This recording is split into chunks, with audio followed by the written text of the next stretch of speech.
Ketombe itu memang mengganggu ya, bukan hanya karena rasa gatal yang ditimbulkan, tetapi juga kadang nih serpihan-serpihan yang jatuh akibat ketombe itu mengurangi kepercayaan diri. Jadi sebenarnya apa nih penyebab dari ketombe ini?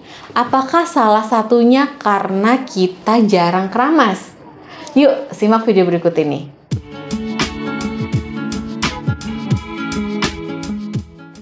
Hai, assalamualaikum sahabat sehat. Kalian apa kabarnya nih? Semoga selalu sehat ya. Masalah pada bagian rambut, baik laki-laki ataupun perempuan nih ya, itu ternyata bermacam-macam ya teman-teman. Mulai dari rambut kering, rambut rontok, sampai rambut berminyak. Dan semua itu bisa menyerang ke siapa aja nih. Kondisi-kondisi masalah pada rambut ini kemungkinan bisa saja nih karena kita salah nih dalam merawat rambut kita. Bisa saja salah satunya karena jarang keramas. Ketombe itu merupakan suatu kondisi kronis nih yang terjadi akibat pengelupasan pada kulit kepala. Pengelupasan tersebut berupa kulit yang kering, bisa berwarna putih gitu ya, yang menempel pada kulit kepala kita dan bisa berjatuhan nih sewaktu-waktu ke rambut. Itulah yang biasanya kita lihat serpihan-serpihan dari ketombe. Walaupun kondisi ketombe ini tidak berbahaya, namun sebenarnya ya teman-teman, ketombe ini tidak bisa disembuhkan secara total. Hanya bisa saja dikurangi nih jumlah ketombe atau gejala dari ketombe ini. Sebenarnya proses dari pengelupasan kulit ini itu adalah hal yang normal terjadi. Seperti nih pengelupasan pada kulit di tubuh kita bagian lain gitu ya. Itu biasanya memang tetap ada nih pengelupasan kulit kita dan akan berganti nih dengan kulit-kulit yang baru. Sel-sel kulit mati itu akan mengelupas gitu ya. Bedanya orang yang mengalami ketombe ini dia mengalami pengelupasan kulit itu lebih cepat dibandingkan dengan orang yang tidak mengalami ketombe. Jadi kulit-kulit yang mati tadi, sel kulit mati itu menumpuk nih di kulit bagian kepala. Itulah yang menimbulkan terjadinya ketombe. Meski keramas itu bukan penyebab utama dari terjadinya ketombe, itu tetap harus kita lakukan ya teman-teman. Tetap penting nih untuk dilakukan untuk membersihkan kulit kepala dan rambut dari kotoran-kotoran atau dari sisa-sisa sel kulit mati. Penyebab dari ketombe ini diyakini yang paling utama itu adalah jamur, karena si jamur ini dapat memakan nih kelebihan dari minyak dan juga sel-sel kulit mati yang ada pada kulit kepala. Itulah yang lama-kelamaan akan menyebabkan penumpukan nih pada bagian kulit kepala sehingga ketombe muncul. Hampir semua orang itu beranggapan nih kalau misalnya jarang keramas atau jarang cuci rambut itu adalah penyebab dari munculnya ketombe ya.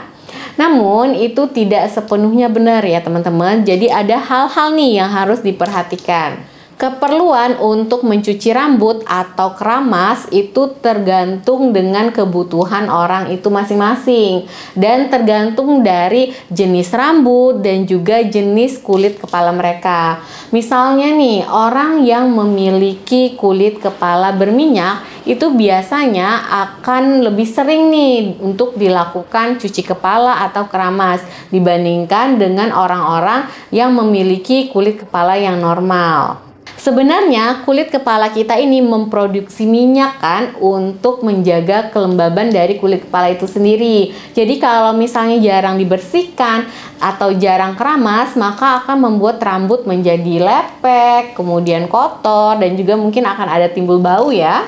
Apalagi kalau kalian memiliki aktivitas sehari-hari yang cukup padat, misalnya sering berkeringat gitu ya, sering beraktivitas di tempat yang panas, itu kan akan membuat rambut kita terpapar nih dengan kotoran-kotoran dari luar, sehingga lama-kelamaan kotoran itu menumpuk ke bagian kulit kepala, dan itulah yang mengakibatkan serpihan-serpihan yang lama-kelamaan akan terjadilah penyumbatan dari pori-pori yang ada pada kulit kepala. Selain muncul ketombe, itu juga bisa menyebabkan munculnya jerawat nih pada bagian kepala.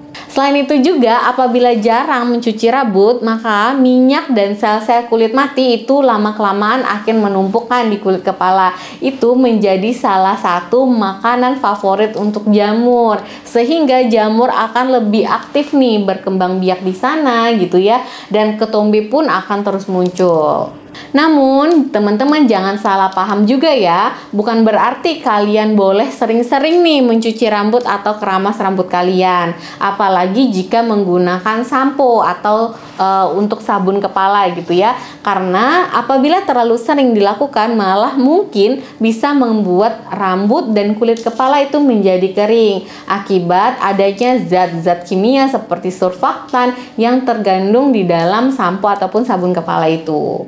Jadi, mencuci rambut itu harus sesuai dengan kebutuhan kalian dan sesuai dengan kondisi kalian. Kalau misalnya nih, kulit kalian normal ya, kulit kepalanya normal gitu, tidak terlalu berminyak dan juga tidak kering, itu kalian bisa nih coba mencuci rambutnya ketika merasa kulit kepala kalian atau kepalanya udah terasa lepek atau udah terasa banyak minyaknya. Itu boleh nih dicuci gitu ya, dan tidak boleh terlalu sering juga.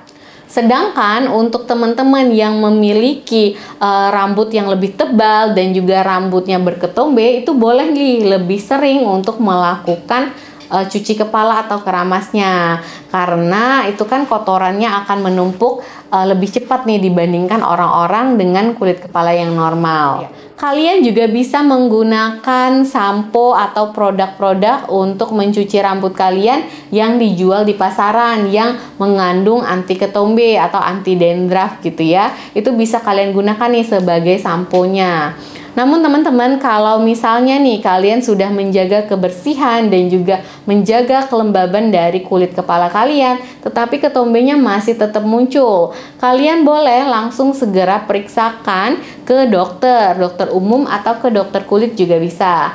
Teman-teman, nanti kalau misalnya ketombenya itu udah diobati, tetapi atau udah dijaga nih kebersihannya, udah pakai sampo gitu ya, sampo anti ketombe udah dipakai, tetapi masih ada nih ketombenya muncul, jangan-jangan itu bukan ketombe, tapi salah satu penyakit yang biasanya sering disebut dengan dermatitis seboroik gitu ya. Dermatitis seboroik itu ya sejenis ketombe juga teman-teman, cuman tetap harus ada penanganan khususnya nih. Oke teman-teman, terima kasih ya untuk kalian yang sudah menonton video ini sampai habis. Semoga video-video saya bermanfaat. Untuk kalian yang belum subscribe channel saya, subscribe dulu ya. Saya akhiri, wassalamualaikum.